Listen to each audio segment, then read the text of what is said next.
वालेकुम students, I hope आप सब ठीक हैं। So today we are going to discuss the topic related to law of conservation of momentum that is almost related to momentum that we learned yesterday. Okay, so first of all, if we are going to study law of conservation of momentum, you have to remember that what actually momentum is. Okay, so moving forward to the definition, first of all, the momentum of an isolated system of two or more than two interacting bodies remains constant. वो कह रहे हैं कि दो या दो से ज़्यादा आइसोलेटेड सिस्टम का मोमेंटम है वो कांस्टेंट रहता है जब व्हेन दे आर इंटरेक्टिंग। क्यों? अब आपको पता होना चाहिए कि व्हाट आर आइसोलेटेड सिस्टम। ठीक है, तो आइसोलेटेड सिस्टम की डेफिनेशन आप लोग को इधर से देखें। An isolated system is a group of interacting bodies on which no external force is acting. मतलब ऐसी बॉडी, ऐसा सिस्टम जिसके ऊपर कोई भी एक्सटर्नल फोर्स एक्ट नहीं कर रही, इट मीन्स कि वो एक आइसोलेटेड सिस्टम है। तो फिर इससे आपको इस डेफिनेशन की क्या समझ आई? वो ये कि अगर एक बॉडी उसके ऊपर कोई फोर्स ही एक्ट नहीं कर रही तो इट मीन्स उसका जो मोमेंटम है वो कांस्टेंट रहेगा। मीन्स जब एक वेलोसिटी है वो रेस्ट पे है, तो वेलोसिटी रेस्ट पे, इट मीन्स उसकी बॉडी उसमें कोई चेंज नहीं है, तो मोमेंटम भी सेम रहेगा। फॉर एग्जांपल, हमारे पास यहाँ पे क्या है जी, दो बॉडीज़ हैं। ठीक है, एक है मैस m1, एक है मैस m2, और यहाँ पे u का और कुछ नहीं, बस हम लोग इसको डिफ्रेंशिएट कर रहे हैं। ठीक है, ये हमारे पास है u2 means velocity 2, u1 velocity 1। ठीक है, वो कह रहे हैं कि फर्स्ट ऑफ ऑल हम लोग यहाँ से डिस्कस करते हैं, consider an isolated system of to spheres of message m1 and m2। जैसे वो बोले दो है हमारे पास मैसेज हैं, they are moving in a straight line with initial velocity u1 and u2।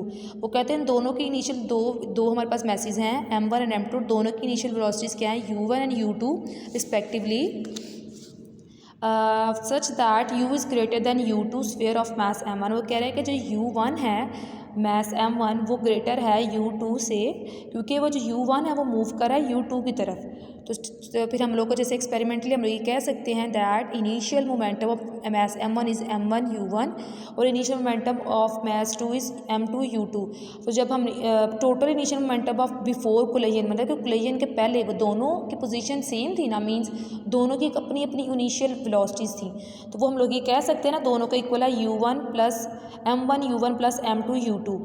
Further वो कह रहे हैं if we are applying a force, अब जैसे यहाँ पे लिखा हुआ according to the second law, to every action there is always an equal but opposite direction. जब आपके ऊपर उसके ऊपर फोर्स एक्सर्ट करवाओगे तो टाइम के साथ उसके ऊपर चेंज भी तो आएगा।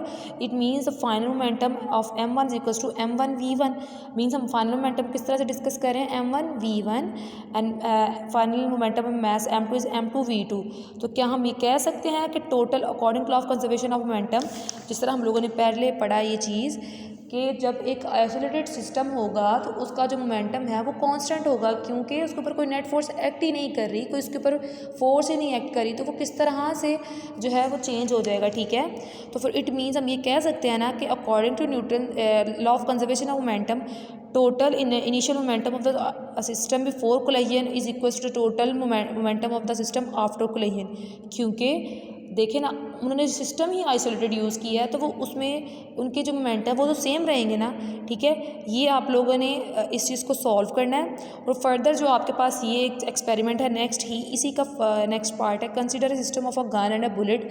ये आप लोगों का होमवर्क है, ये टास्क है, आप लोगों ने इसको सॉल्व करके और मुझे इसका फीडबैक देना है। ओके स्टूडेंट्स, अल्लाह हाफ़िज़।